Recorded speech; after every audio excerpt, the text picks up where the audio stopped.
Art Bros, bringing you another episode with fabulous Patrick. Hey! And the fancy Dave. Hey! And me, Mike. Guys, this week we will be, or this day, whatever time you're watching this video, we're talking about The Scream by, what's his name? Edvard Munch. For the longest time I thought it was Munch. For a while I thought it was Munich for some reason. I was just throwing in an I for no reason. I'm just assuming it's Munch. Yeah. So I actually recently saw this piece. I recently saw this piece while it had its run at the MoMA. And I realized that I saw actually a different version. Oh, no. I saw the original. Never mind. Okay, so what we're talking about is this piece right here. Everybody knows it. This is one of the most recognized pieces. You seen Home Alone and the kids doing that face? Yeah. It's totally the one, right? Oh, yeah. Inspiration. Fuck, I mean, Munch. Whatever. He could totally have his own cereal brand. You know that, right? Munchos? Munch, yeah. You'll scream like for this. him. Yeah. You'll scream for him. Yeah. So I am patenting that right now. So don't think about it. Yeah, watch out. Patrick's gonna stab you. I know. So guys, this is kind of a case where people know the name and the artwork, but don't really know the artist. And that's fine, you know. So that's what we're here for, the Art Bros. So one of the things I want to talk about first about this painting is its use of colors.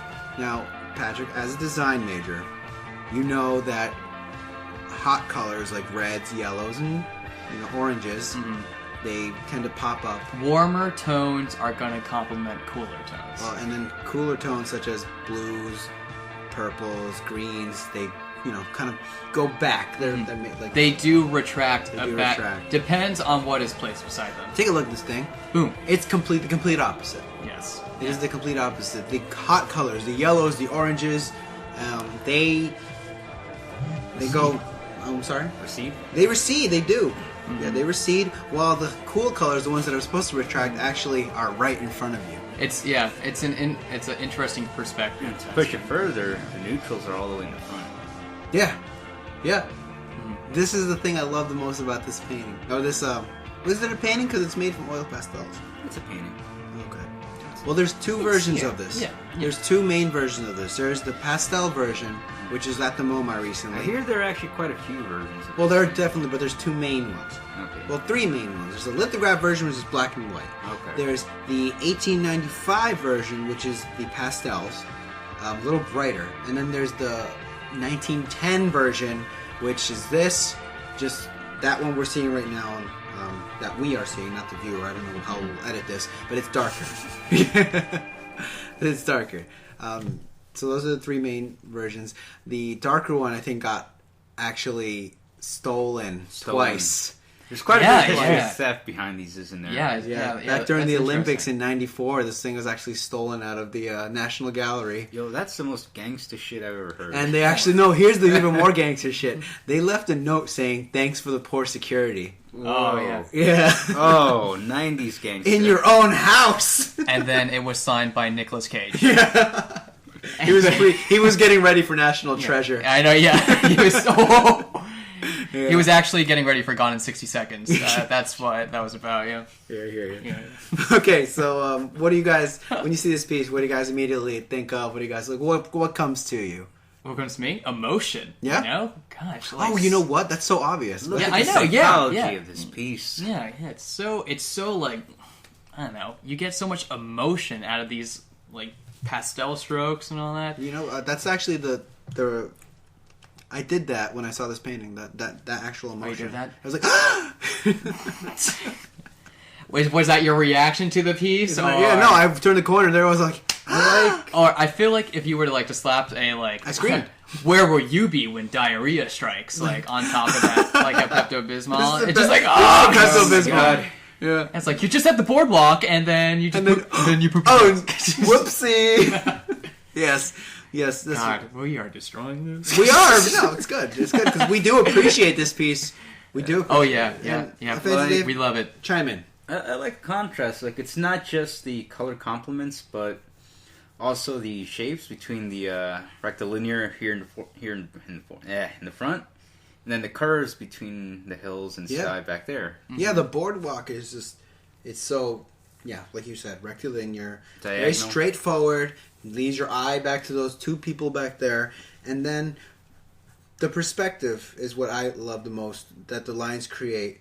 Is how we're taken back there to those two people, and then there's this nice scene of mountains and this obvious lake, and it's just very. It reminds me of Starry Night. It's nice, yeah. I can definitely see where you're coming from. I really enjoy the tension that is created with the direction of all the different aspects of what's going on with this, because composition wise, it's pretty common to know that you do not set something in the middle. You do not create an island effect. But with Eddie here, my man, he pretty much just places the main subject, like the main focus for emotion for the viewer, right in the center.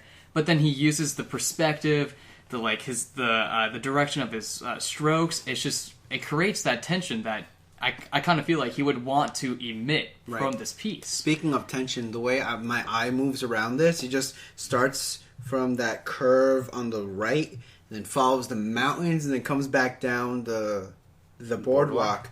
Sort of like when I look at this, and like all the way the lines interact with each other, I'm kind of seeing like clockwork, like the way gears are all so cluttered together, but they move in such perfect harmony that like everything just like complements each other and. Like, that's the way I'm seeing it. Yeah, and speaking of tension. And also the layout of the piece itself. I mean, right above the main subject, the man screaming, you get, like, that river swirl runoff, and then it kind of focuses on that one point.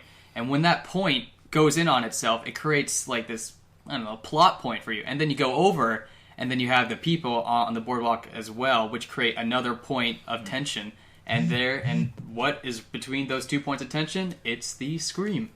Guy. So it's just. I think he's screaming. Smart. I think he's screaming because he doesn't know where his friends went, but they're right there. I know. Yeah, this is a candid photo. Hey, Billy! I was just tying my shoe. Where did they go? No. He can't believe it's not butter. Oh, of course. I know. Is that Becky with Jim over there?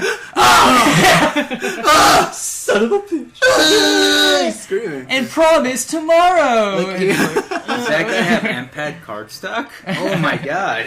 Like it's called the Scream, but it looks more like surprised, if anything. Yeah, I know. Yeah, has that candid? Like I said earlier, it's actually originally called the Scream of Nature. Oh, really? Yeah.